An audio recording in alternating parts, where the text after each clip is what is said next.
नमस्कार मेरे प्यारे किसान साथियों, स्वागत है आपका आपके ही अपने YouTube चैनल सादाबाद केसरी पर। मैं हूं सोनू चौधरी। दिनांक आज 1 फरवरी 2024 हो चुकी है, साथ ही दिन है गुरुवार का। किसान साथियों, प्राकृतिक आपदा किसानों के पीछे नहा धोकर पड़ गई है। अभी तक आप समझते आए थे और सुनते आए थे कि हाथ धोकर पीछे पड़ गई है, लेकिन यहाँ पर नहा धोकर पीछे पड़ गई है। जहाँ से भी सूचना मिल रही है वहां पर सिर्फ नुकसान ही नुकसान की सूचना मिल रही है। कहीं से भी एक आदत सूचना ऐसी प्राप्त नहीं हो रही है जिससे अंदर से खुश हुआ जा सके कि वहां पर जो है अच्छा फसल दिख रही है। जहां देखो वहीं पर रोआ राट मचा हुआ है। पंजाब और उत्तर प्रदेश, साथ में हरियाणा। आपने कल बंगाल की स्थिति देखी थी। बंगाल तो पूरी तरीके से खत्म ही हो गया था। बंगाल के किसान साथी, क्योंकि बंगाल एक गरीब राज्य है, वहां पर विभीषिका नहीं झेल पा रहे किसान जो है। लेकिन यहाँ पर स्थितियां और ज्यादा उलट हो गई। 12 घंटे भी नहीं हुए थे कि पंजाब, हरियाणा और उत्तर प्रदेश का रोहिलखंड इलाका, जिसमें 8 जनपद आते हैं, बारिश की भेंट चढ़ गई। ऐसा पानी कुरया, खेत जो है तालाब बन गए। धान की खेती देखिए, जिसमें पत्ते ही पत्ते नजर आते हैं, पानी से अटे हुए खेत। वही हालत इस समय पर आलू की हो रही है। ऐसा प्रतीत हो रहा है जैसे इस समय पर आलू की फसल ना होकर धान की फसल लगी हो। आलू किसानों की सारी जमा पूंजी, कर्ज और बॉन्ड डोनेशन, सारा कुछ इस आलू में उत्पादन के लिए लगा हुआ है, एक लाभ के लिए लगा हुआ है। लेकिन प्रकृति आलू किसानों के पीछे रस्सी का सांप बना के बैठी हुई है। पुलिस जिस तरीके से अपराधी के पीछे पड़ जाती है उसी तरीके से, लेकिन वहां पर वो अपराधी था, लेकिन यहां पर किसान किस जुर्म की सजा भुगत रहे हैं ये समझ में नहीं आ रहा है। किसानों को प्रकृति एक ऐसे जुर्म की सजा दे रही है जो उन्होंने किया भी नहीं। क्या ये प्रकृति का न्याय है? क्या ये ईश्वरीय न्याय है? कदापि नहीं। हालत कमोबेश पश्चिम बंगाल जैसे ही है। पश्चिम बंगाल देश का दूसरा सबसे बड़ा राज्य था और पंजाब देश का बीज उत्पादन में नंबर 1 राज्य, साथ ही राशन के आलू में 5वां उत्पादक। आज हुई बारिश से नंबर 1 का दर्जा भी गया, नंबर 5 का दर्जा भी गया। खेत तालाब बने हुए, चाहे वो आपका फजाली का हो, गुरदासपुर हो, तरन तारण हो, अमृतसर हो, भटिंडा हो, फिरोजपुर हो, होशियारपुर हो, जालंधर हो, कोई भी ऐसा जिला अछूता नहीं है। जो अगर अछूता हो तो वो बता दीजिएगा कि जहां पर जो है बारिश न हो। और ऐसी मार्मिक तस्वीरें निकलकर सामने आने लगी, ऐसी वीडियो तस्वीर सामने आने लगी जो कि आपको भी अंदर से व्यथित कर सकते हैं। लगभग पंजाब के जो बड़े बड़े किसान हैं, सामर्थ्यवान, छोटों को तो छोड़ दीजिए, बड़े पे ही आ जाइए, पूरी तरीके से टूट गए। आंखों से आंसू की धारा बह रही है कि वाहिगुरु ने क्या किया। प्रकृति पर किसी का जोर नहीं है, लेकिन नुकसान एक बड़े स्तर पर हो गया।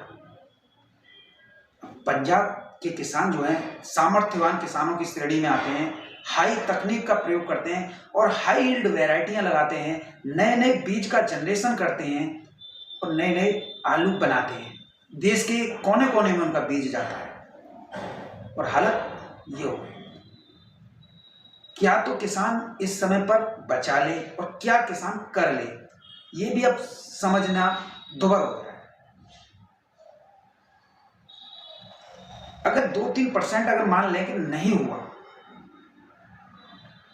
लेकिन वो उस श्रेणी में नहीं है। अगर आप 2 या 3% हटा दें तो 97% क्षेत्रफल पर पानी ही पानी है।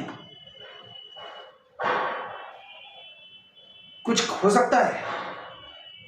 मुझे तो नहीं लगता कि कुछ हो जाएगा। किसान बर्बाद है, बदहाल है।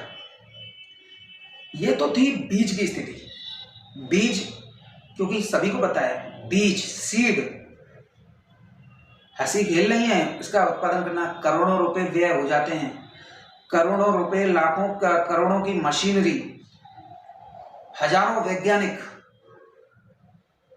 पंजाब के कुछ प्रोड्यूस जो निर्माता हैं वो भी इसमें अपना सब कुछ झोंक के, जितना उन पर जमा पूंजी वो सभी लगा के बैठे,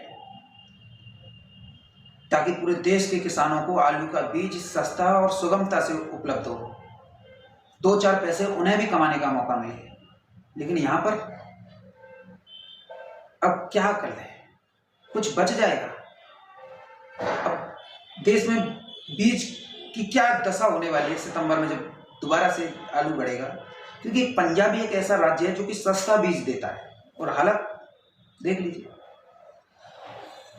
अब कहीं पर नहीं हुआ, मैं बात कर लेता हूं जहां पर कुछ लोग कहते हैं नहीं हुआ, तो वहां पर जो है 2-3% बारिश हुआ, कम मात्रा में हुआ, झोरे बैठे हैं। जो डोर है फ्लैट होंगी, जब वो फ्लैट होंगी तो प्रोडक्शन ट्यूबर का विकास नहीं हो पाएगा, जब नहीं होगा तो दुविधा और ज़्यादा बढ़ेगी। साथ ही धूप खिलते ही कि अभी बारिश हो रही है, और लेकिन जैसे ही नेक्स्ट डे या नेक्स्ट डे से नेक्स्ट डे धूप खिलेगी तो क्या होगा? ब्लाइट फैलेगा। बीज को बनाना, बीज को तैयार करना बहुत ज़्यादा मेहनत का काम है, बहुत ज़्यादा सचेत रहना पड़ता है, और दवाइयाँ बहुत ज़्यादा कॉस्टली हैं, आप सभी वाकिफ हैं। क्या हुआ? कोई कंडीशन बन गई, और अभी यहाँ पंजाब में 1 महीने फसल लेट है। अब ये लेट हो या कुछ हो, बेड़ा गर्क कर दिया ये बारिश ने, तालाब बना के फेंक दिए खेत में। मेरी कई बड़े बड़े किसानों से और छोटे किसानों से और बीच के जो मझले किसान बोलते हैं उनसे बात हुई, तो उनकी वेदना इस कदर हिलोरे मारकर बाहर निकल रही थी, ऐसे मतलब हुंकरा दे दे के रो रहे, आंखों से आंसू निकल लेते। और बड़े बड़े किसानों के, छोटे तो रो ही रहे थे, बड़े और ज़्यादा रो रहे थे, क्योंकि उनका बड़े स्तर पर पैसा लगा हुआ था। लेकिन फिर भी कुछ फार्मर्स बोलते हैं कि हमको जेसीबी वाले हैं, हम जो है हम वो कर लेंगे, लेकिन शाम होते होते वो भी टूट के बिखर गए। बोले कितना पानी निकालें, मट्टी भी भारी है, मट्टी भी पानी की आवश्यकता नहीं है, और उतना ही पानी ऊपर से गिर रहा है, तो बर्बाद हो गए। और उनसे अगर आप अब भी बात कर लेना तो आप भी अंदर से द्रवित हो जाएंगे। मजबूत से मजबूत जो कहता है ना कि मैं पत्थर दिल हूं, वो भी टूट गया इस बारिश से। बहुत बड़े स्तर पर पंजाब में नुकसान हुआ है, और यही हाल जो है हरियाणा में भी देखने को मिला है। हरियाणा में तो ओलावृष्टि ने इस कदर मचाया है कि जो बेल है वो पूरी तरीके से ऊपर से खत्म हो। हरियाणा में भी बहुत बड़े क्षेत्रफल पर आलू होता है, ऐसा नहीं है कि गेहूं का उत्पादन होता है, वहाँ आलू का भी उत्पादन होता है। एक बड़े क्षेत्रफल जो है इस समय पर नष्ट हुआ है। अभी जो है आंकड़े आप कल देखना अखबार में, गवर्नमेंट जारी करेगी अब जो है, लेकिन अनुमानित नुकसान हुआ है, अगर आप सीधी बातें बताएं तो पंजाब खत्म। ये आप इस तरीके से देख सकते हैं। बाद बाकी जो नुकसान का जो रेशियो आएगा वो जो है गवर्नमेंट जारी। इधर उत्तर प्रदेश के रोहिलखंड, चाहे वो रामपुर हो, बरेली हो, बदायूं हो, पीलीभीत हो, अमरोहा हो, रामपुर हो, यहाँ पर भी क्योंकि पहले से ही ब्लाइट की चपेट में था आलू, और अब जो बारिश हुआ है उससे खेत जो है तालाब बने हुए हैं, यहाँ पर भी किसान जो है प्रभावित है। और अगर थोड़ा बहुत कहीं पे बचा है तो वो ब्लाइट नहीं छोड़ेगी। तो चारों ओर से आलू किसान इस बार जो है बर्बाद होकर है, चारों तरफ तबाही का आलम है। और उस पर भी अगर हम किसानों के साथ खड़े ना हो, किसानों की वेदनाओं को किसी के सामने जाहिर ना करें, तो हमारा चैनल पर वीडियो बनाना ही बेकार है। इतना बड़ा चैनल हम चला रहे हैं किस लिए? हवाई फायर तो आपको झोंकेंगे नहीं। हम वो जो जेन्युइन सच्चाई है जो आपके पास परस्पर होनी चाहिए वो हम आप लोगों को दिखाएंगे, क्योंकि प्राय हमने खुद ये महसूस किया है कि बड़े बड़े जो जितने भी लोग हैं वो जो हैं छोटे लोगों को जानकारियां नहीं मुहैया कराने देते हैं। इसमें अक्सर देखा गया है कि बड़ी मछली छोटी मछली को खाने का प्रयास करती है। यदि छोटे किसान को या छोटे आड़तियों को, छोटे व्यापारियों को, छोटे गोल्ड मालिकों को 10 पैसे भी कमाने का मौका मिल रहा हो ना, तो ये उसे कमाने नहीं देते। और ये जो वर्ग है जो छोटे समुदाय में आते हैं, छोटी कम्युनिटी होते हैं, इनके जो है संपर्क पंजाब में नहीं हो पाते हैं, तो ये बेखबर रहते हैं। और इनकी बेखबरी का ये जो है बड़े बड़े जो धन्ना सेठ हैं ये फायदा उठाते हैं। और फायदा उठाकर किसानों का भी शोषण करते हैं, साथ ही जो सप्लायर उनका शोषण करते हैं, व्यापारी आड़तियों का शोषण करते हैं, मजबूर कर देते हैं उन लोगों को। तो इस वजह से चैनल पर वीडियो डालना बेहद ही जरूरी है हमारे लिए। कुछ हमारे ही यूपी के यूट्यूबर जो हैं अपने संबंध होने की वजह से बंधे हुए हैं, क्योंकि वो बीज का काम करते हैं। अक्सर हमने देखा है कि अपने खेतों में बीज को तो बहुत अच्छा दिखाते हैं और दूसरे के बीज को खराब बता देते हैं। तो ऐसे भी लोग हैं जो कि अपने संबंधों में बंधे हुए हैं, लेकिन मैं इस पर ज़्यादा कमेंट नहीं करूंगा, क्योंकि संबंधों की अपेक्षा यदि हम किसानों को देखें तो किसानों का नुकसान है, बड़े स्तर पर नुकसान है। और संबंध ही निभाने तो संबंधदारों से भी पूछ लीजिए।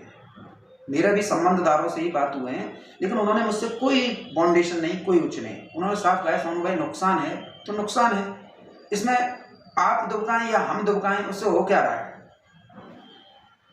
तो ऐसे में आप लोगों के पास परस्पर जानकारी होना बेहद जरूरी है। और देखिए, मैं तो यहाँ कहूँगा कि पंजाब के किसान साथी बेहद सामर्थ्यवान है, बहुत मजबूत है, बहुत ज़्यादा अंदर से मजबूत है, पारिवारिक स्थिति मजबूत है, लेकिन प्राकृतिक आपदा के आगे वो बिल्कुल भी मजबूत नहीं है। और हमें उनके साथ में कंधे से कंधा मिलाकर खड़ा होना चाहिए, उनके नुकसान पर उनके साथ में सिंपैथी जतानी चाहिए, जिससे जो है जो नुकसान हुआ उसकी भरपाई तो नहीं कर सकते, लेकिन हम उनके साथ खड़े रहेंगे तो उन्हें एक मजबूती मिलेगी, उनका कंधा पीठ मजबूत रहेगी कि हमारे साथ हमारी कम्युनिटी के लोग हैं। तो मैं तो आप लोगों से निवेदन और आग्रह यही कहूँगा कि जैसा प्रकृति का नियम है, प्रकृति ने नाइंसाफ़ी जरूर किया, न्याय नहीं किया है। किसान को बिना किए जुर्म की सज़ा उसको दी गई है, ये बहुत ही ज़्यादा गलत है। सज़ा उसे दी जाती है जिसने जुर्म किया हो। यहाँ तो किसानों ने कोई जुर्म भी नहीं किया, किस बात की सज़ा। आप सभी से मेरा विशेष आग्रह निवेदन यही रहेगा, भरपाई ना मैं कर सकता हूँ ना आप कर सकते हैं, लेकिन उनके प्रति संवेदना तो व्यक्त दोनों ही लोग कर सकते हैं, तो संवेदना जरूर व्यक्त कीजिएगा। इसके साथ ही किसान साथियों, एक बहुत महत्वपूर्ण जानकारी भी आप लोगों को आज वीडियो के माध्यम से दे देता हूँ, क्योंकि कल आप लोग कहेंगे कि सोनू भाई तुमसे पहले तो उसने बता दिया, तुमसे पहले तो व्हाट्सएप फेसबुक ग्रुपों में डाल दिया। तो हाँ जी हाँ, बिल्कुल वो मेरे ही द्वारा डाला गया है। आप देख चुके हैं, भारत सरकार ने बांग्लादेश सरकार के विशेष आग्रह पर बांग्लादेश को आलू निर्यात करने पर बिना शर्त के लिए अनुमति दे दी है। साथ ही वो जो अगले रविवार से निर्यात होगा और 2024 27 सितंबर तक अनवरत रूप से चलता रहेगा। ये ऐसे समय पर निर्यात को हरी झंडी दी है जब भारत में भी फसल कमजोर है, पैदावार गिरी हुई है, लगातार किसानों के ऊपर प्राकृतिक आपदा कहर बनकर टूट रही है, और यही कमोबेश हालत जो है बांग्लादेश में भी है, वहां पर भी यही स्थिति है। तो क्योंकि मित्र ही मित्र के काम आता है, तो वो जो हमारी गवर्नमेंट कर रही है, लेकिन नुकसान बड़े स्तर पर है। लेकिन मैं आप सभी से पुनः एक बार यही कहूँगा, संवेदना जरूर व्यक्त कीजिए। सच्चाई आपके सामने है, कोई कितना भी झूठ बोले लेकिन झुठला नहीं सकता है, क्योंकि लाइव रिपोर्ट है, कोई आपकी मनगढ़ंत वीडियो नहीं है।